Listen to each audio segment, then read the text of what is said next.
Blagoslov svima u Kristu Isusu. Evo i danas smo ovdje da proslavimo našega Boga. Ivana pita, Sevče odgovara. Danas ću postaviti pitanje. Sevče, danas je pitanje. Molim, dobro, izvolite. Znači, o kršćanskim brakovima ćemo danas malo pričati šta Bog voli, šta želi, kako On misli da se trebamo odnositi jedni prema drugima, jel? Muževi prema ženama i žene prema muževima. Pa vidit ćemo šta će Bog reći i šta ćemo danas naučiti u ime Boga, je tako? Hoćemo, naravno. Pa idemo, predivan je dan, uživajte u Božjoj riječi. Idemo u ime Boga. Idemo. Pa, prvo, hvala ti, dušo moje, za pitanje i za temu koju si izabrala. Vjerujemo da će nas Bog naučiti. I hvala svima vama i blagoslov, naravno Boga, Jahve, u ime Hristovo, Amin. koji slušate, koji primate, i oni koji hoću i koji neću da čuju riječ Božja, hvalim njima. Jer je sva slava i hvala pripada Bogu, ne ljudima. Jednom čovjeku. Čovjek nije dostojan hvale. Pismo kaže, samo Bog je dostojan hvale. Ko razume, razume. Ko možda primi, neka primi. I pismo kaže, ko čini pravda, nek čini pravda. Ko čini nepravda, još nek se drži u svoja nepravda. Tako? Tako je. Sad ćemo po Božoj voli da govorimo o braku i odnosu. Kako treba da bude muž prema ženi svojoj i žena prema mužu svojemu, naravno, ne samo jedna strana. Pa naravno. Tako? Oboje. Da. Obje strane. Tako. Tako. Brak, zajednica o braku, u ljubavi, u poštovanju, razumevanju, shvaćanju, da se pomogne. Sve to, svaka dobro, svaki blagoslov, pa djeca poslije dolaze, to je blagoslov od Boga, kaže pismo. A i brak je prvo blagoslov od Boga, jer brak nije izmislio neki naučnik. Tako? Bog je izmislio taj brak. Bog je rekao da dvoje biću kao jedno tijelo pred njim, jer žena je od muža uzeta. Tako je. Pa poslije kasnije vreme, pa žena rađa i mušku i žensko, djecu rađa. I kad vidiš, to je jedna zajednica, to je jedna familija postanu. I ta jedna zajednica, jedna familija, jedni bez drugih više ne mogu. Prvo se vole, poštuju, pomogne su, onda taj brak, ta zajednica opstanu, traje. Ali u svemu tome treba veliki trud. A pismo kaže, ljubav dugo trpi, ljubav ne zna svoje, ljubav je nesebična, ljubav ima svoja samokontrola. Tako je. Znači, vrh svega toga je ljubav koja dolazi od Boga, da bi se taj brak prvo ostvario između ženi i mužu, ne kažem ja sad između mužu i žene. Takav brak nije Bog izmislio. Kao što danas, po svijetu ima takve brakove, LGBT zajednice, te takve, ne znam šta, te gadosti, te bez veze stvari koji Bogu se gadi. Nego Bogu koji omilje brak, onaj koji Bog izmislio taj brak. Muž i ženu zajednici. U poštovanju i ljubavi i u pomoći. Jer Bog je taj koji je rekao u početku, nije dobro čovjek da bude sam, da mu načini pridružnica, pomoćnik. Jer Bog je taj koji reče, nije dobro biti čovjek sam. Danas puno ima koji kažu, bolje mi je da budem sam ili sama, nego li da živim sa toj čovjekom ili ženom. Da. Uzrok te riječi su jako bitne, da se zna. Jer kad se tako nešto izgovara, onda je u pitanju sebičnost, ljubomora, zavist, neljubavi, bezvoljni. Onda jedni drugim postaje ne pomoći, nego o pomoći. Znači neprijatelji postanu muž i žena, umjesto da su prijatelji. I sad ja ne znam koja strana da govorim. Ona dobra od ljubavi ili ona zla bez ljubavi. Ali sad ćemo malo da miksujemo. Kao što reče Bog, nije dobro čovjek da bude sam, danas čovjek kaže, bolje ostati sam nego li u zajednici sa tom ženom ili mužem. Zašto? Zato što taj čovjek ili žena ne valja. Ne valja. Ona je primjer brbljačica, ima veliki jezik, pa i načika neka, pa neka tvrdoglava, pa neka prljava ljena je, pa uopšte ne mari za muža. Pa zašto? Zato što mari po cijeli dan da bude u Facebook, na TikToku, da lakira nokte, da se šminka, pa da na sebe posveti više pažnja za muža uopšte, za kuću, pa ne mari, neka propadne, sve baš briga. Pa može ona i da spava i da ustane u prljavštine i da smrdi ta žena, što ja kažem, smrdljiva žena. Znači, taj ne samo brbljač i načika, ona je i smrdljiva žena, koja od muža pravi magarem umjesto da napravi car, kao što kaže pismo, kruna. Svakome mužu je žena njegova, je li tako? Tako je. E sad ta kruna, ako se pogazi, ona ne vredi ni za sebe sama, kamoli za mužu. Sad obrnuto i kod muška strana.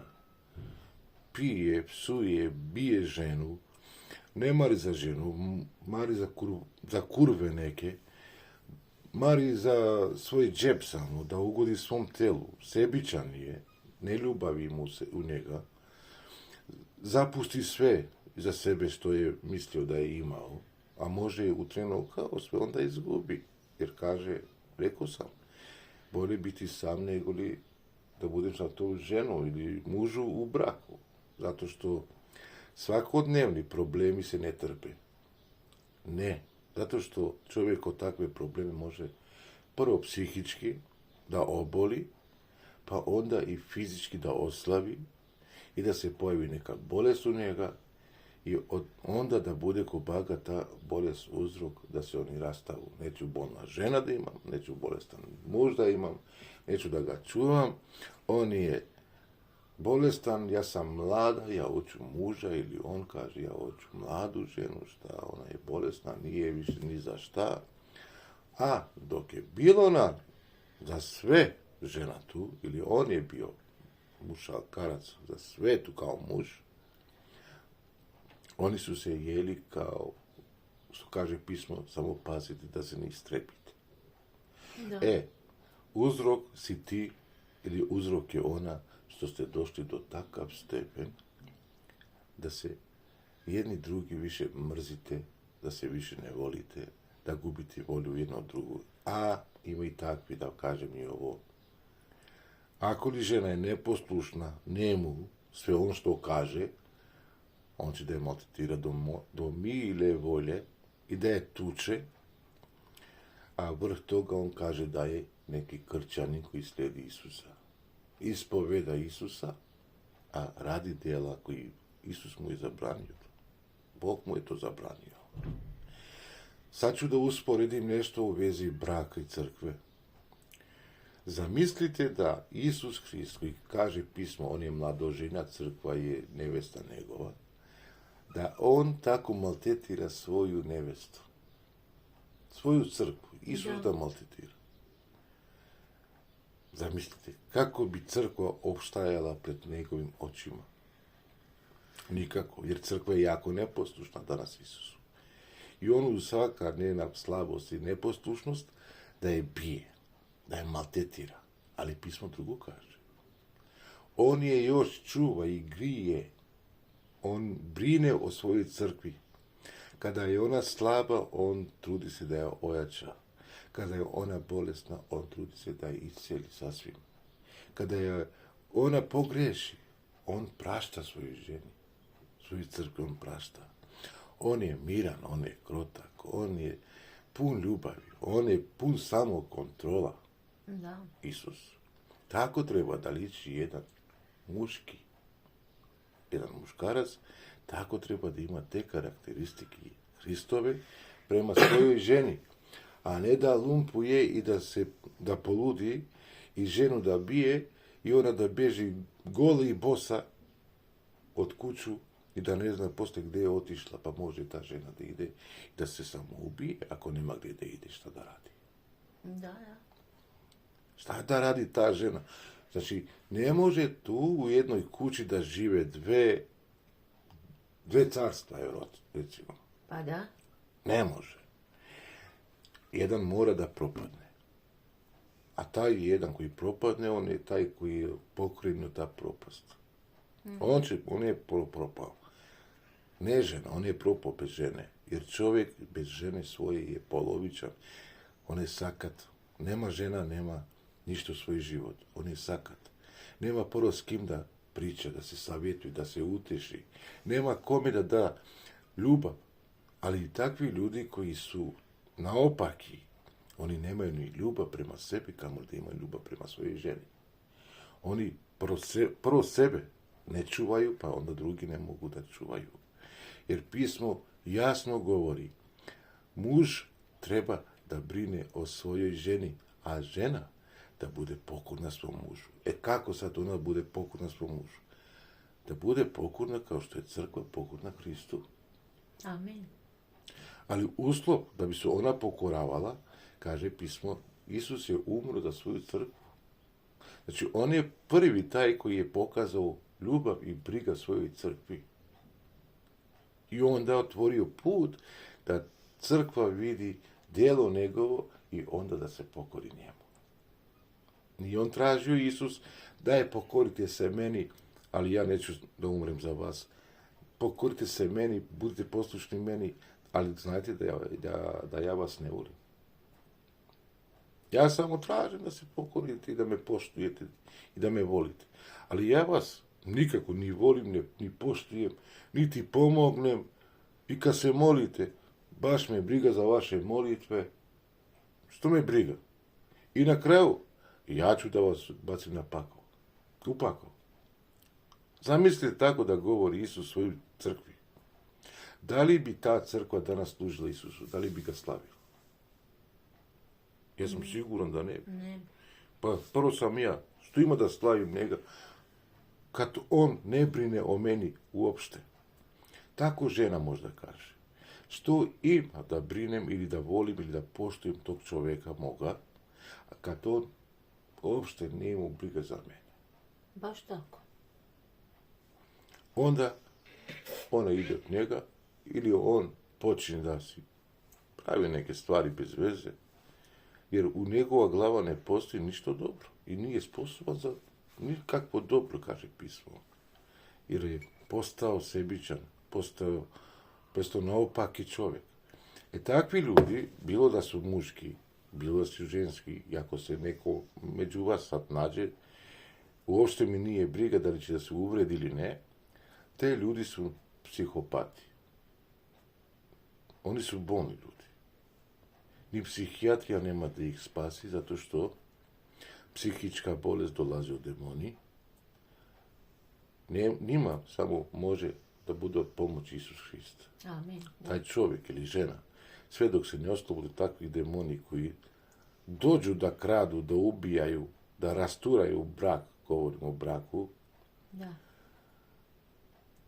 taj demon će da ostane tu dok Isus ga ne istera. Jer takvi brakovi danas postoje među kršćana, postoje i tekako. Mnogo žene i muževe trpi jedni od druge, maltretiraju se međusobno. Pa jedan ide sa drugom ženom, ona ne zna, ili ona zna, ne sme da priča mnogo, inače ima da je pije. I žena ima takva, koja ide da radi ko bajaga, ima švaler, a šuti, zato što švaler više nudi nego li muž što nudi. On nudi cveće, pažnja, ljubije, grlije, mazije. A njoj treba to. A to treba da da muž njen. I ona što ne nađe kod muža, nađe kod švalera. I eto ti ona svoj greh krije, i on krije svoj greh što se, i on kurva švaleri sa vani.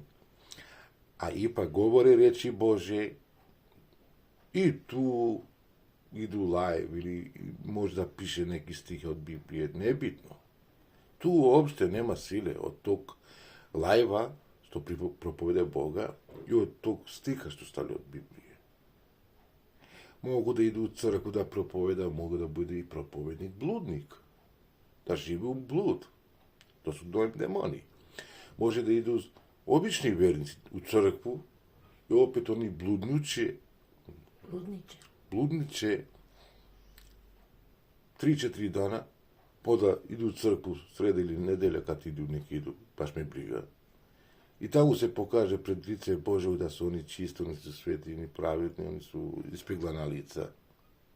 A kod kuće kad dođu, oni su zmije, oni su samo što oni još malo da se ne ubiju i ne znaju, ako grešu slučajno, kažem, ne znaju da kaže, oprosti mi ženo, ja sam pogrešio prema tebe, što sam ti rekao u riječ.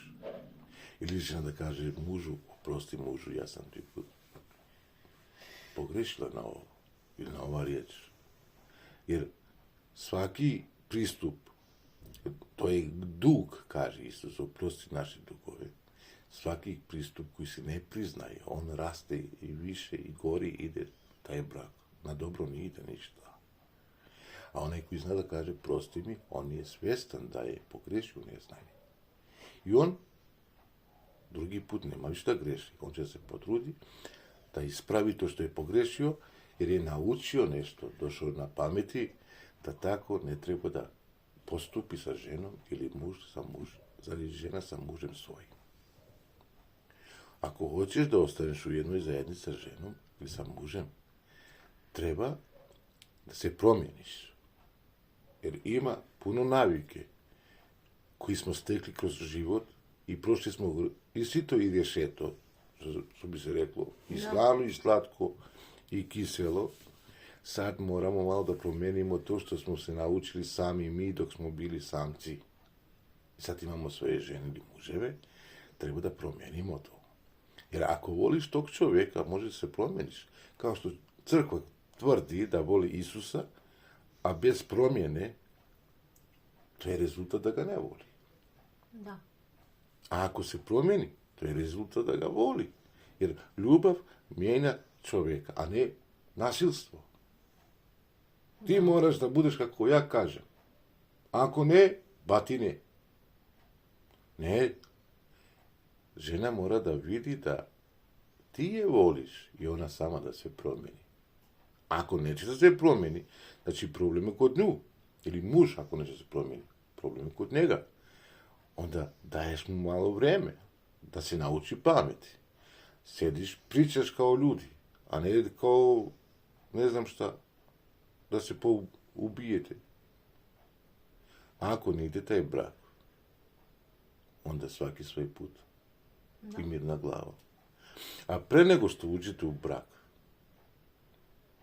molite Boga za bračni drug. Jer Bog ima za svakog čovjeka žena.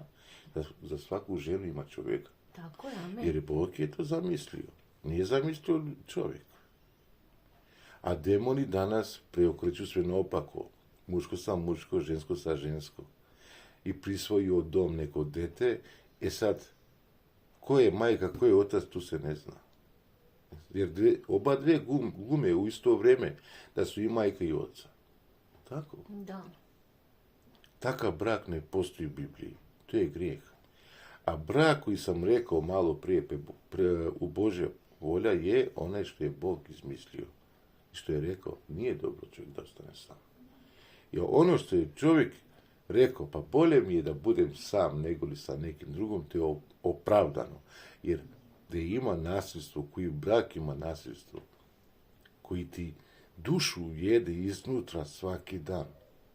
I nemaš nikakav govor slobode, nemaš nikakve volje za taj čovjek, za njega da živiš, koji si maltretiran dan i noć, koji što se bi reklo i kad jedeš i kad piješ, to ne leži u duši, nego to ispari. I zalogaj koji ti, mjesto da gutaš, on ti raste u usta, ne ide ti zalogaj više, ne ide kruh više. Zašto? Jer ti je srce prepun žalosti, prepun tuge, povređeni. duša ti je u haosu. Uvijek si ti mamuran od probleme. Sa takvim čovjekom ne možeš da živiš. Ili sa takvom ženom ne možeš da živiš. Odmah pod hitno obuci sve patike i beži. Zato što ako voliš samog sebe, pobjegne od takav čovjek. Takav život nije ti potreban. Jer Bog te nije poslao tamo. Bog ti nije dao takav brak. Bog ti nije dao takva ljubav. Ta ljubav nije ljubav. Ta ljubav je smrt. On samo koristi tebe ili ti njega koristiš bez razlike. Brak od koristi nema da opstane. Zapamtite to. Ako li nisi spreman za brak, nemoj da uđeš u brak. Ako li tražiš bračnog druga, onda budi siguran da trebaš se spremaš za taj brak da uđeš. Ako ne znaš ko je taj čovjek u tvoj život i ta žena, ostani sa Bogom u pravdi njegovi, svetost njegova. I traži od Boga da te spremi za brak, ali nemoj da se šetkaraš, da se kurvaš, dok si slobodan ili slobodan. Čep stavi, čep, i si miran, ili mirna. I traži od Boga. Bog će da ti otvori put. I Bog će da te blagoslovi tvoj život. I da imaš poštovanje i ljubav od tog čovjeka i od toj ženi. Znači, ako tražiš nešto, ostani čist. Ako se okaljaš, oprljaš u svijetu, a tražiš ko brak od Boga, znaj, nema da dobiješ brak. Dobit ćeš čovjek u svoj život koji će te maltretirati. Jer svijet to nudi. Ako si već zamrazio u svjetovna dela, na kraju ću da kažem jedno. Blagoslovni su oni koji se udaju ili žene u ime Gospodnje. Amen. I sam Bog kaže ovako.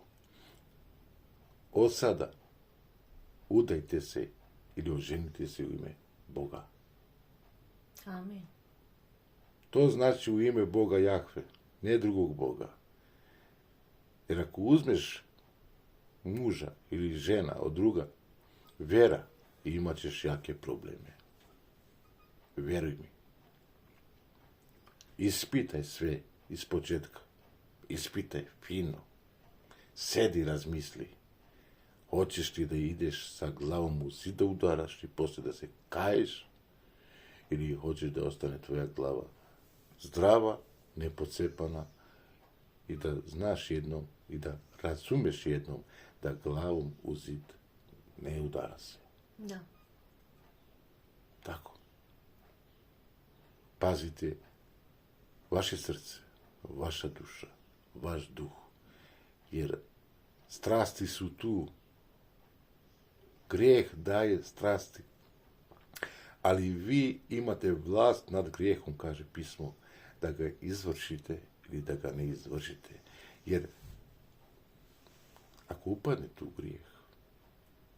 grijeh nudi samo ubistvo na kraju. Jedini izlaz. Nemate drugo. Rekao sam, dođe da krade tvoja ljubav, tvoja sloboda i na kraju da vas ubije, kaže Isus. Znači, da te ubije. Umiranje urati svaki dan i na kraju oboliš i nemate više. Niko nije vredan da tvoj život upropasti. Niti jedan nije vredan da tvoj život upropasti, da tvoje zdravlje upropasti, da tvoja sloboda oduzme, da ti što jesi, da te pokori po svojim nogama za svoja ljubav ko bajaga, a u stvari riječ je samo o korišćenje da te upropasti. Ako li se ne probudiš u vrijeme gdje si zaspao u ruke đavolske i ima da spavaš i da usniš jedan dan i da te nema. Čuvajte svoj duh, čuvajte svoja veza sa Bogom, ostanite čisto u vjeri i ne slušajte lažne duhove koji brbljaju. I nemoj da tražite provodađe. Da. Posrednik, strojnik, da vas neko uda, da vas neko oženi. Jer imate usta. Molite Boga. Bog je vaš provodađija, Bog je vaš posrednik koji može da vas oženi, koji može da vas uda i koji može da vas blagosilja i da imate život pun ljubavi i mira i poštovanja i da uživate, a ne da preživite u život. To nije život, preživite, koliko da ne umirate. Ili, oženit ću se ili udaću se, koliko da ne budem sam ili sama više. Dojadilo me, nemam s kim da pijem ja kavu. Pa ta kava će da ti kroz nos izaći. I šta si uradio? Onda će kaži, pa bolje mi je bilo sam ili sama dok sam bio. Pio sam si kavu na miru ujutro i slušao kako ptice cvrču. Ovo govorim, da staviš prst ovdje u čelo gdje se razmisliš pre nego što uđeš u brak. Umjesto jedan korak naprijed, idi korak nazad i moli Boga. I traži od Boga i čekaj od Boga. Bog ima najbolje za tebe. Bog sa vama u Hristu Isusu. I vaši strasti malo podmirite. Biće sve dobro. Slava Bogu. Evo, Bog nas je učio i nadam se da vam je bilo na blagoslov, jer ovo je jako bitna tema i čuvajte svoje srce, čuvajte svoju dušu i duh, baš kao što je Sevče rekao. Čuvajte sami sebe i činite ono što je Bogu ugodno, a ne čovjeku, jer jedino tako možete ugoditi Bogu, a kada ste sa Bogom, kad stavite Boga na prvo mjesto, tada sve dolazi na svoje, pa i brak, i djeca, i sve. Imajte lijep dan, čujemo se drugom prilikom sa novim pitanjem ili citatima, ili izvlačenje, sve ovisi šta Bog hoće, tako ćemo i učiniti po njegovoj volji. Budite dobro i čuvajte se. Pozdrav!